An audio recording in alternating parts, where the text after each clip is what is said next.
next speaker is a recognized leader at the intersection of AI research, innovation, and application, who serves as the Senior Director, Chief Solution Architect, and Global Head of the Nvidia AI Technology Center.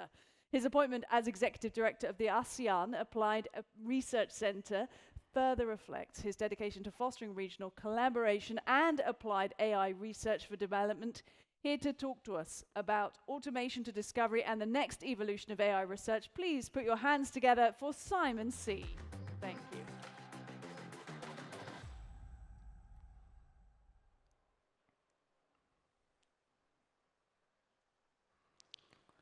Assalamu alaikum. Ladies and gentlemen, thank you very much for having me here.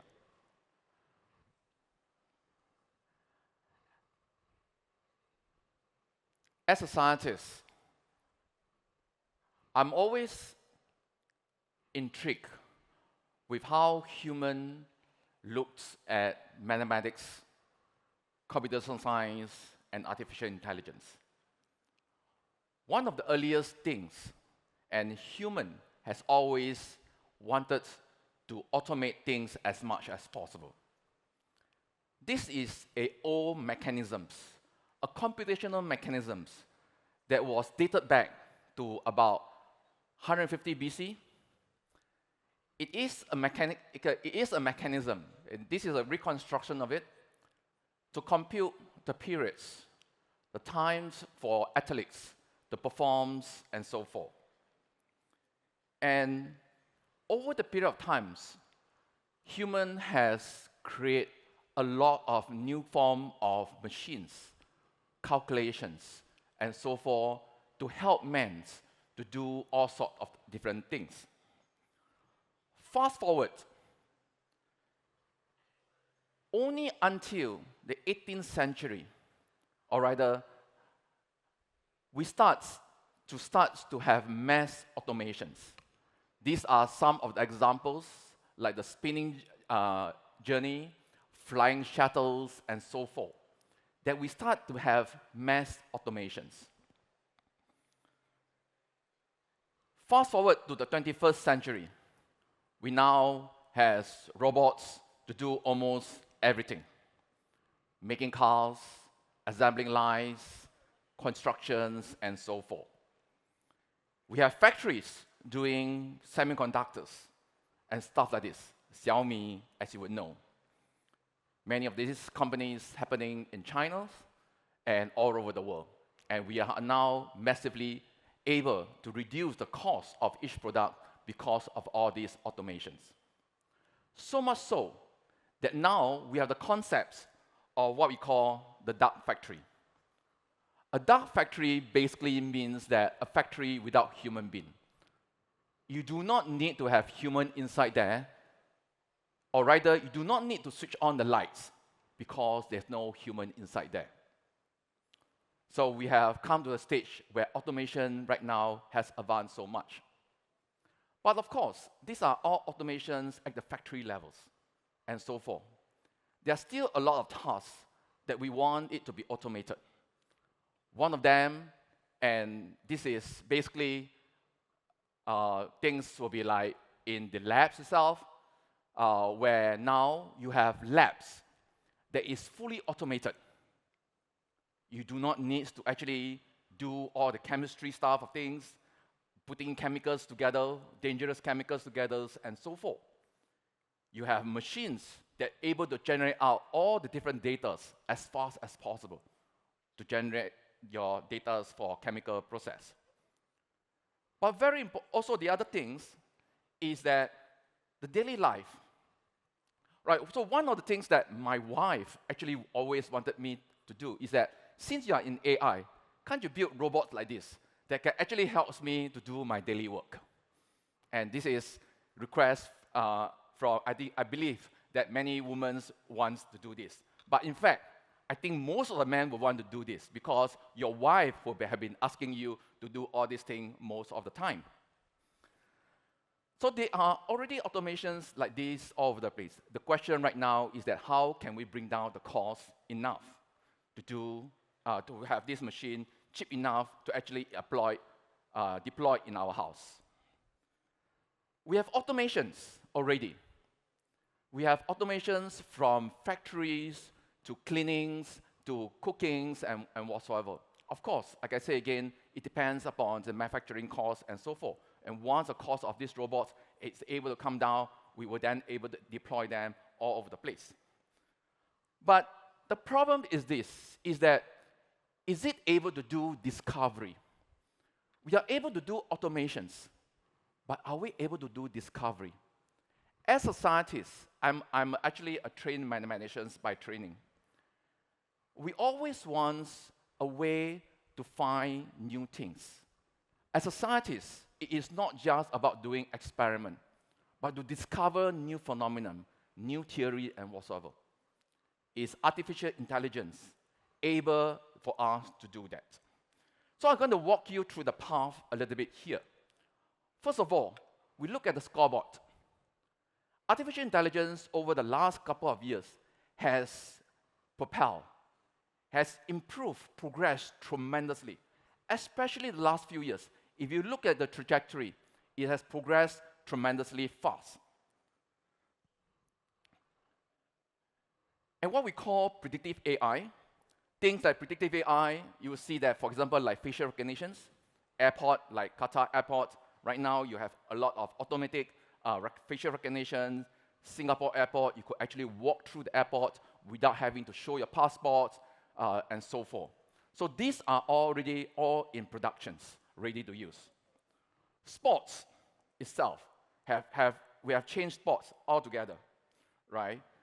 You used to have referee counting number of punches. Now you have artificial intelligence to do all these things for you. I know that Qatar is big in soccer. Soccer right now is no more just having players running around the field chasing the balls. The entire planning is all about data. It's about artificial intelligence planning the strategy of the games and so forth. Of course, the application of the artificial intelligence goes to many things. One of them is in the areas of healthcare. We are seeing more and more technologies being approved by FDA, right? From image recognitions to diagnostics to all sorts of things. There is now uses artificial intelligence in one way or another. And many of you, and over the last couple of years, what is exciting is about generative AI. Generative AI is not just about ChatGPT, by the way. Many of us has mistaken that generative AI is just ChatGPT. Generative AI is about having all these data from a mathematical perspective, put them into a statistical distribution, and then able to sample and generate out informations, interesting informations. And this is, one of them is, of course, many of you will have seen videos like this. All these are generated by artificial intelligence. Runway, Midjourney, Kimi, and many other different types of applications over the years. At the moment right now, we are able to generate tens over minutes of videos using artificial intelligence before it becomes incoherent. So I believe that somewhere in the future, we will be able to generate hours of videos using such a technology. The ideas of using this is extremely simple. As a physicist, as a mathematician, the whole idea is that they borrow the ideas from physics and then uses the concept of physics to generate out the artificial intelligence so that you can actually generate out all those interesting images and videos. Now, using the ideas of this generative AI, University of Osaka has done a very interesting about a couple of years ago. What they do is that they use the images, the fMRI images.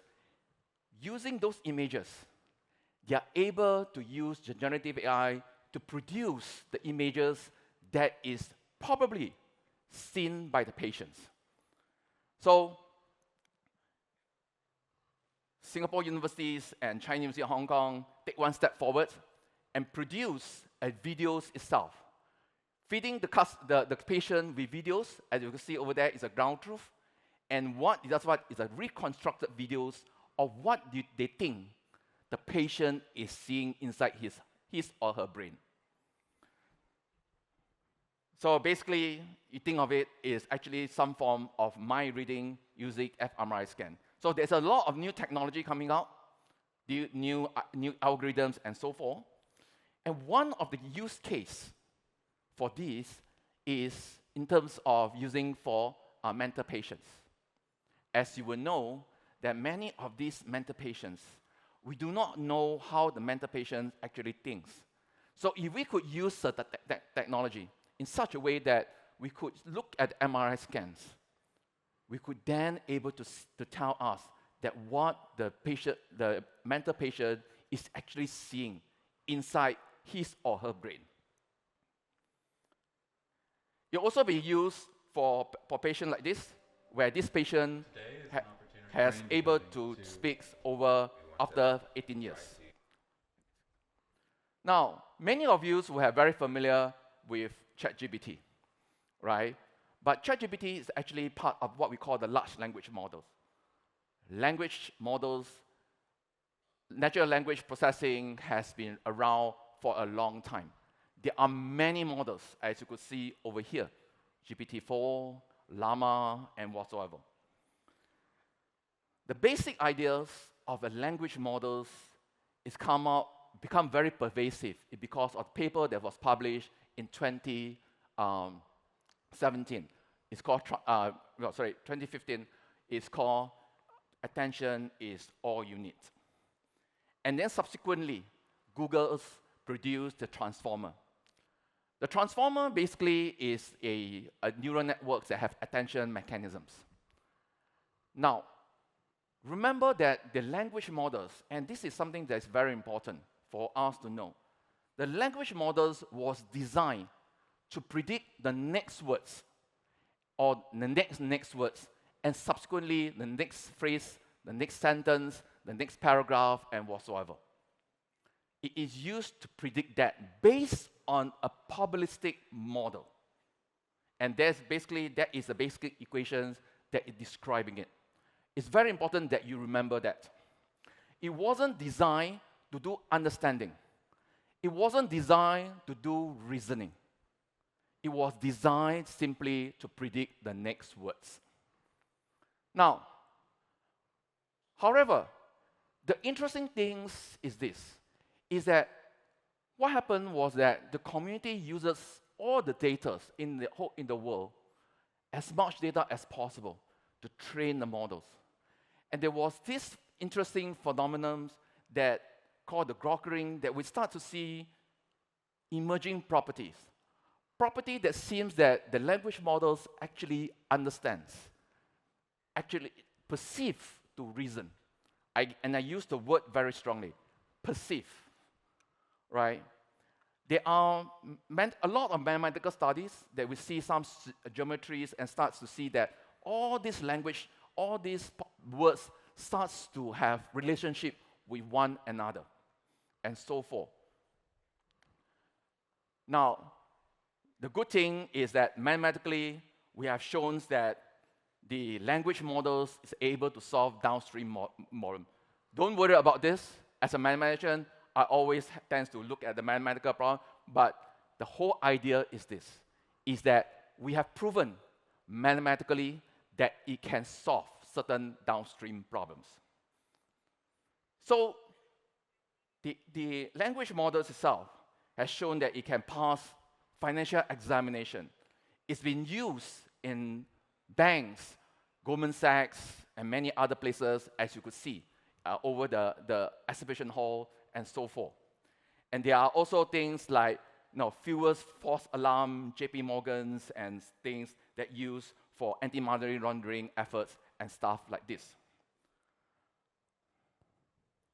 And also used for stock outperform stock funds and so forth. But one of the things we must understand, and very important thing, is that the language models will hallucinate no matter what you do. because it is designed that way. It is designed as a probabilistic model. So for whatever people, marketing people, whatsoever, will tell you that we have solved the hallucination problems, whatsoever, that is not true. If you continue on to use the technology as I described over here, the transformer model, it will hallucinate. In fact, it's been proven mathematically that it will hallucinate no matter what it is. However, although it can hallucinate, we still can use it for many, many things, right? The other things is that we know that the language models, the transformer models, cannot do discovery. Experiments have shown that. We do not know yet. We do not know why. We only know that in experiment, we know that the language models, as it is right now, cannot do discovery. However, the idea of the language models or the foundation models had taken so much so that there are many other applications that revolve around it. If we can describe everything through tokens, through language, we can do some very interesting things. So one of them is, needless to say, in the medical space.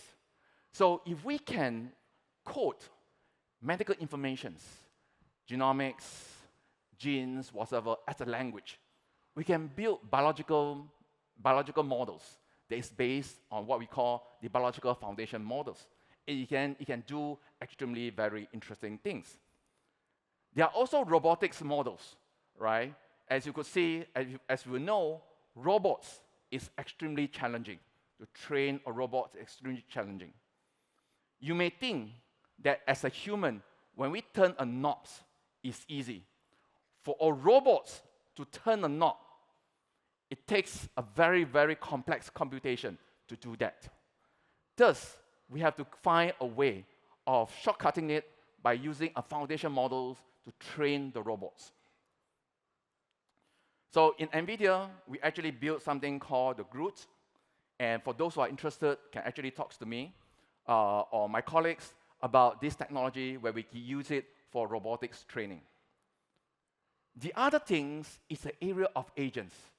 You hear many of the talks about agents and whatsoever. Very importantly is that the last two things. Agent is able to do decision making and able to do action. Remember that the research of agent has been going on for a long time, even before artificial intelligence. There was all sorts of other agents, technologies, and whatsoever. But now you have language models, you have reinforcement learning, and many other technology that allow us to do this thing in a more efficient manner. Right, so these are the examples, as you could see, can use for Play me the final song from the movie as assistance, right? Perplexity.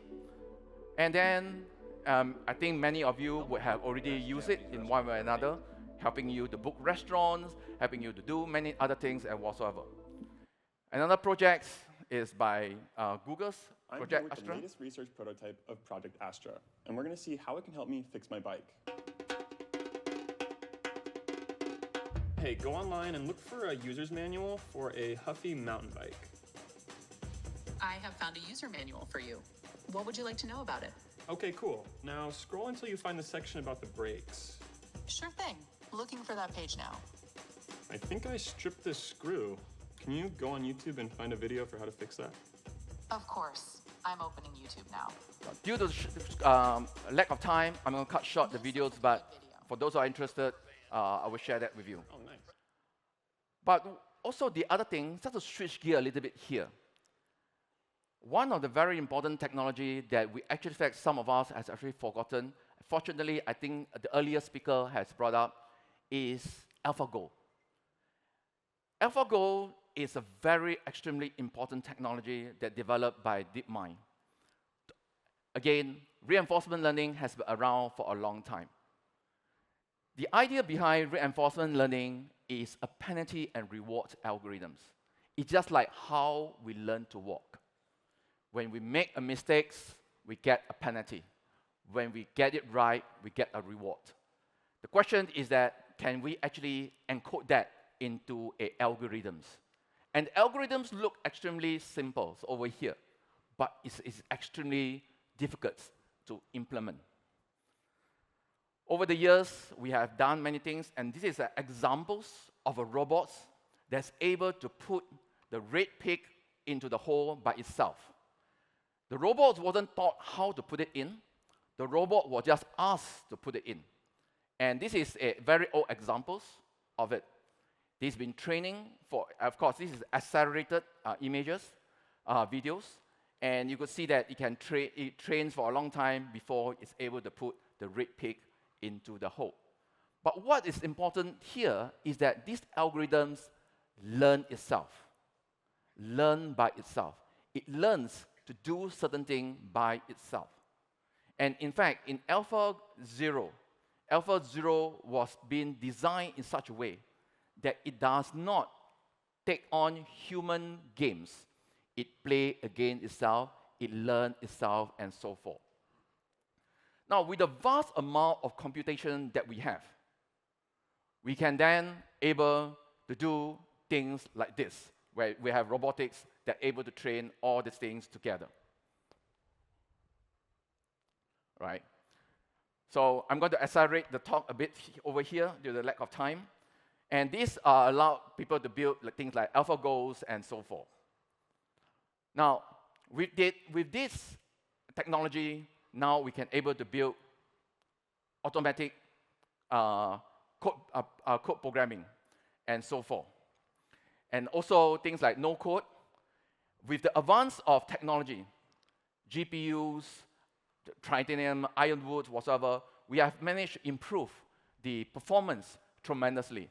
That's actually dropped the price of all these ChatGPTs and stuff like this. In fact, so much so that the price of technology has come down. Now, there are many other things like, now algorithms, we are able to design algorithms that evolve, learn by itself and evolve. We're also able to do basically thinking of robots building robots that's able to AI building AI, robots building robots itself, right, and so forth. And in fact, with the aid of quantum technology, now we are looking at quantum technology together with artificial intelligence and so forth. So we are doing things like large language models with quantum technology. Now, as you will know, that one of the things about language models is that it cannot. So one of the things that we want to do is what we call the world model. The world model is the way that we actually, how our mind actually thinks. We actually create a world model inside our mind. We simulate it before we do anything. The thing is that the mathematicians and the scientists has managed to develop the mathematical models behind it. And we are now able to do things like, for example, like what Li Feifei has done. This is a world model. Basically, by using certain very simple prompt, you have to create the models. And that models allow us to do training for the robots, for many other things. There are many other robots around, and there are many other models, things like this, where you have the first frame and the last frame, and computer will generate all the things that is in between. So now we are able to produce scientists. Scientists attempt to build scientists. Sorry, let me just get on this. Build scientists towards a fully automated scientist, right? And there are many experiments going on right now. In fact, there are many models going on right now. And in fact, together with things like graph theory, together like with all these neurosymbolics technology, we are able to move even further and stuff like this. So there are projects like this, for example, the Zero projects, and some other co-scientist projects, and other stuff like this, like Cosmos, and so forth. So we are seeing, with all these technologies coming up together, right, we are now beginning to see that we are able to truly approach not so much of an AGI, but a technology that allows us to build agents that are able to do discovery. So hopefully, one day, we were able to build things like Javas and so forth. So with that, I end my presentation. So thank you very much.